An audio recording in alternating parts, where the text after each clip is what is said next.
State record and a Big Ten record. You know, he goes off against Northwestern, and you're like, okay, well, Ohio State wins the Big Ten. Boom, they're in there. But then Notre Dame was like, well, if they lose the ACC title game, they don't win their conference. Out of the 3 teams there, they didn't win their conference. And people say, oh, their biggest wins are Clemson and North Carolina, but Clemson didn't have their best player.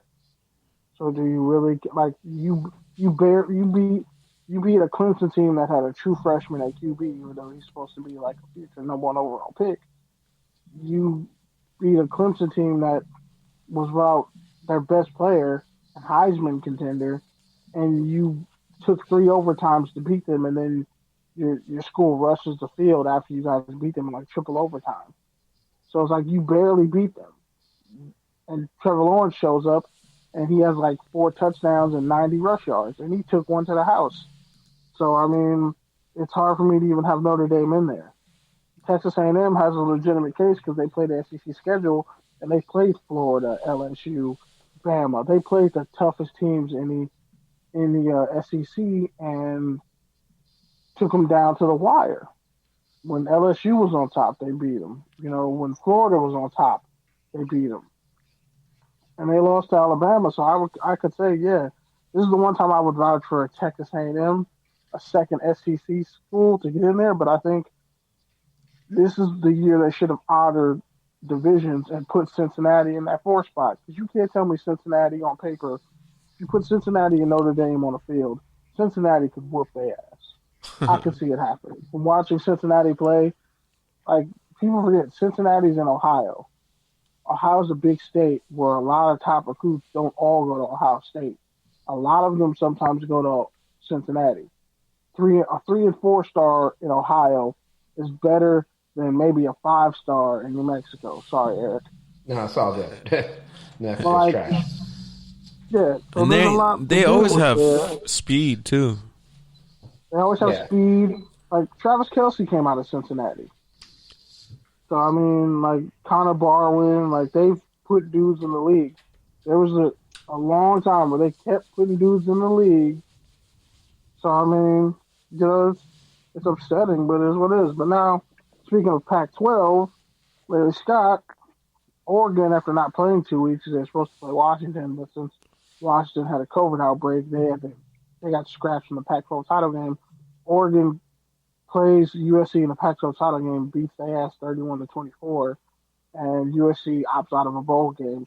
This is why you need to fire Clay Helton. Well, at least we don't have to have the debate of the USC team belonging in the playoff with their loss to the Oregon. It spares us from letting us all know that USC does not belong in the playoff this year. Boise State probably could beat USC this year. Boise State could probably beat USC this year if they were all healthy. Like, USC is soft. They have 5-star talent, and they're soft. They're softer than wet peanut butter. Ew. Well, that's what happens when you don't hold your coach accountable for greatness. Like, sure, Clay Helton is a nice dude. Like, he's a well-rounded guy. Like, and nobody has anything bad to say about him. And he's a competent enough coach. But is he a great championship playoff winning coach? I think the answer is already in his past, 4 or 5 years? He's in there how long? Damn near 8.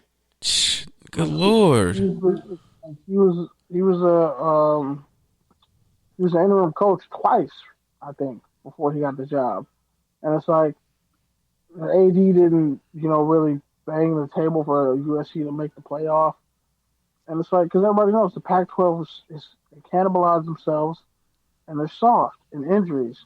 And hell, some of the best players on Arizona's team and other schools, they transferred to other schools who were playing. You got cats who were starters at Arizona who transferred to Texas.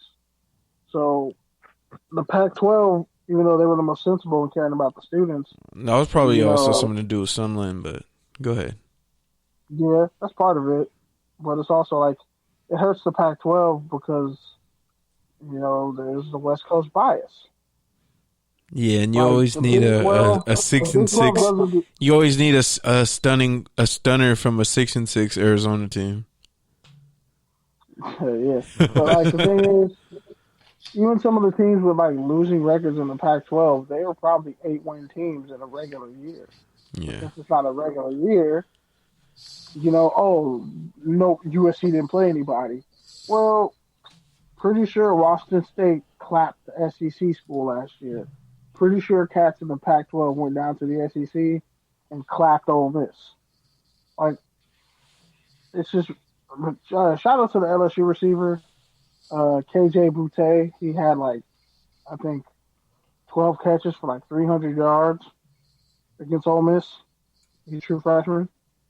So, LSU's not hurting for talent on that receiver when they finally throw him the ball. Deion Sanders landed another 4-star prospect offensive tackle. He was waiting to get his paperwork cleared. He's supposed to send his grades in. He was going to go to Miami, but he just decided, I'll just go to Jacksonville State. This is what it is. Hey, I wouldn't mind playing for Deion Sanders, to be honest, and he's going to attract some talent. Why not? Yeah, and HBCUs actually canceled their seasons before everybody and said, we're going to move this to the spring. So, good for them. Good luck. They'll play some games. Yeah. Let's see. ¿Y todo? Actually, that's it. Wow. That's it for football. All right. So with that, we move to.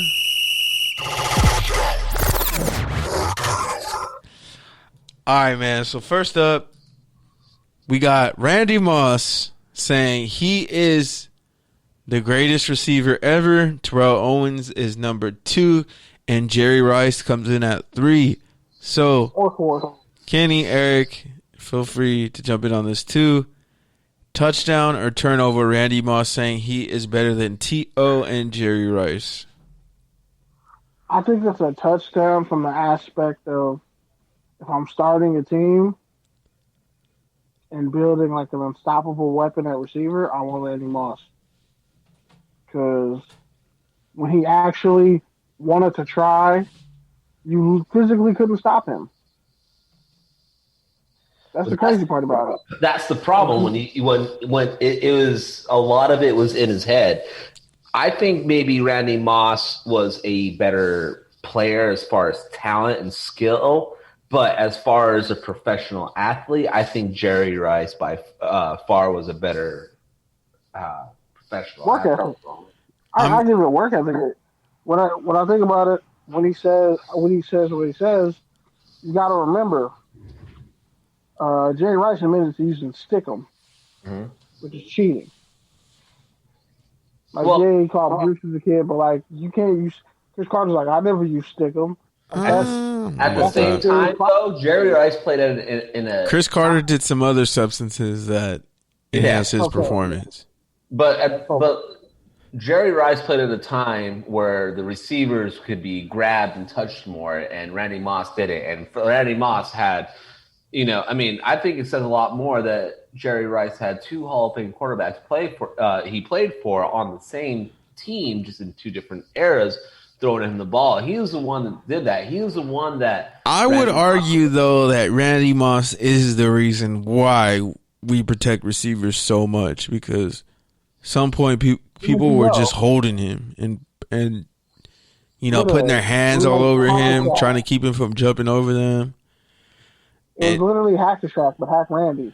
Like if he's leaving was really like cover 2 defenses and all that were like mastered and reworked because of a Randy Moss. And T.O. could run every route and do everything. You just couldn't stop him. He just, unfortunately, and this was all started from T.O.'s podcast when him and Randy were talking. Because him and Randy cleared the air. Randy was like, did you not show up to the Hall of Fame because you had beef with me? Because people compared you and me to each other our whole careers, even though we never really met. I'm like, no, I never had an issue with you. It was the fact that they disrespected me 3 times, and then wanted me to join the Hall of Fame. They wanted me to be a part of the Hall of Fame ceremonies. He's like, I'm not going to keep getting disrespected like that. So, that's another thing. But I think if we're talking just from scratch, pure skill and ability, I am taking Randy Moss first, and then I'm taking T.O., and then I'm taking Jerry Rice. I mean, I think it's three different categories here, right? You're talking about probably the best physical specimen and one-on-one receiver in Randy Moss. And then you're talking about Terrell Owens, who just put together consistency, could do everything on the football field. He was a yak guy. He was a slant guy. He was a deep threat. He was all of the above. And then you had Jerry Rice, who was just Mr. Consistency, Mr. Work Ethic, Mr. Technician. And he also had, all the Super Bowls and the team of Hall of Famers, around him. But, I mean, all those guys played with Hall of Famers, so. T.O. didn't have a Hall of Fame defense every year he played. Like, how many Hall of Famers were on those Niners defenses? Like, like Jerry Rice said, I counted rings. Okay, you can count rings when you have the greatest head coach of all time, two of the greatest quarterbacks of all time. Oh, you got fucking Charles Haley, Deion Sanders. Nobody ever came close to Deion Sanders on a Randy Moss Minnesota Vikings team or any team that T.O. played on. Like, Jerry Rice played on greater teams. Okay. Ricky Watters, Roger Craig, arguably is a Hall of Famer. Like, you Randy Moss also played on a. Okay, but you're the first person to stand for Garrison Hurst. Okay, Garrett. I'm not talking about Garrison Hurst. Garrison Hurst is nice. You're a hater. He was nice. Yeah, he's a Georgia running back. That's why you hate him. But you really got to fight. Like, I look at it as it ain't just offense. If your defense is trash, like. The 49ers defense wasn't trash. It wasn't full of Hall of Famers, but it was competent. Deion Sanders is a Hall of Famer. They went to a Super Bowl. They had great defenses in addition to their offense. Like, you really have to go back and look and see, okay, Jerry Rice had a better everything than Randy Moss and T.O. So how you going to double team him when you have to cover John Taylor? You have to cover, the tight end for the Niners that they had. You have to. Randy Moss had targets around him too. Okay, other than who? Chris Carter.